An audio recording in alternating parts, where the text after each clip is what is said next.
Hello and welcome. It's a new graphic novel review by me, Andrew Ace. You can find me online at Twitter at UYS999. And yes, UYS is pronounced Ace.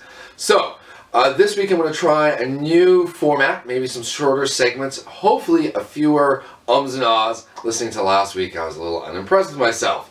So, my favorite Batman reads is the theme for today's graphic novel review, and I am drawing upon my own library, which is to say graphic novels that I bought myself, and that hopefully means or reflects my commitment to why I think they're great reads. So, first up, I have Batman: The Long Halloween. Now, this is part of a 3 graphic novel collection, the first one being Haunted Night, the last one being Dark Victory. This falling in the middle, though in my own personal opinion, one should skip Haunted Night, read this, followed by Dark Victory. They're phenomenal. They're all, though, by Jeph Loeb, amazing writer, and these days you'll see his name in the credits for a number of your favorite superhero TV shows. The artist, Tim Sale, you'll recognize from Heroes. It was his work that the future painting artist was producing. Though, small unknown fact, Tim Sale is actually colorblind, and that makes, in my own opinion, his artwork even more dynamic and interesting. So, Batman: The Long Halloween. The premise is there's the holiday killer who's going about slaughtering people on different days, well, special days. So, Christmas, Valentine's Day, President's Day, Thanksgiving, so forth and so on.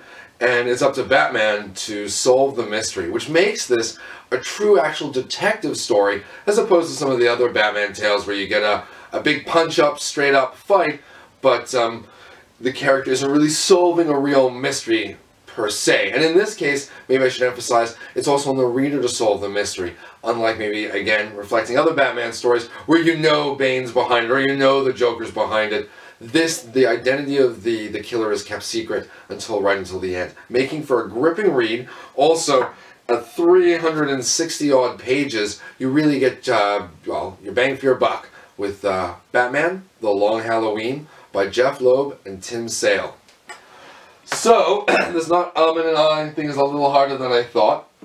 I'll do another graphic novel review, and then I'm going to take a break, come back with another video, so these will hopefully be shorter segments, a little easier to watch. My next pick is Batman Hush. As you can see, I have one of the older collections. These days you can get both volumes, one graphic novel. Definitely worth checking out. It's Jim Lee as the artist, and I mean, Jim Lee is just one of the best artists in the industry. Certainly when I was growing up in the 90s, he was already a big major name, launching the X-Men, or X-Men #1. There was 5 variant covers, one of the best-selling books of all time. And since then, he's gone on to work with DC. Specifically, actually, he formed Wildstorm Studios, which was sort of part of the whole Image movement. And then after that, Wildstorm bought up by DC Entertainment, and in turn he's come back sort of onto more mainstream DC titles like Batman here, and produced some of the most amazing work that is both in the comic book industry and possibly of his own career. Really, there is nothing one can fault with the storyline. Now, again, actually, by Jeph Loeb, this is another mystery that sees for pre-52 readers, and Lord knows what's going to happen after the convergence, lack of continuity, who knows what. But this is the return of Jason Todd. Or at least it's teased, and you see one of the characters is Jason Todd, and then maybe it's really Mudman, and they're messing with Batman's head, because the real villain is Hush. But then maybe that really was Jason Todd. I don't know. Depending upon what continuity and who you're talking to, they probably have a different opinion. But that aside, it doesn't matter. Just to show really quickly some of the art, you have everyone from Catwoman to Killer Croc. You've got Poison Ivy, who is stunning with Jim Lee's... Not that she's never not stunning, but Jim Lee does a really amazing job. But you've also got Joker making an appearance, and well, like I said, Hush is the big villain, and I know that's a sort of spoiler in the review, but at this point, This graphic novel is at least a few years old. I'll check the copyright page, that all-important copyright page that tells you everything you need to know. And this came out 2003. Wow, so it's over 10 years old now.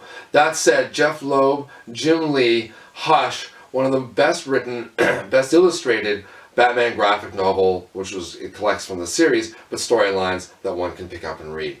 Definitely recommended.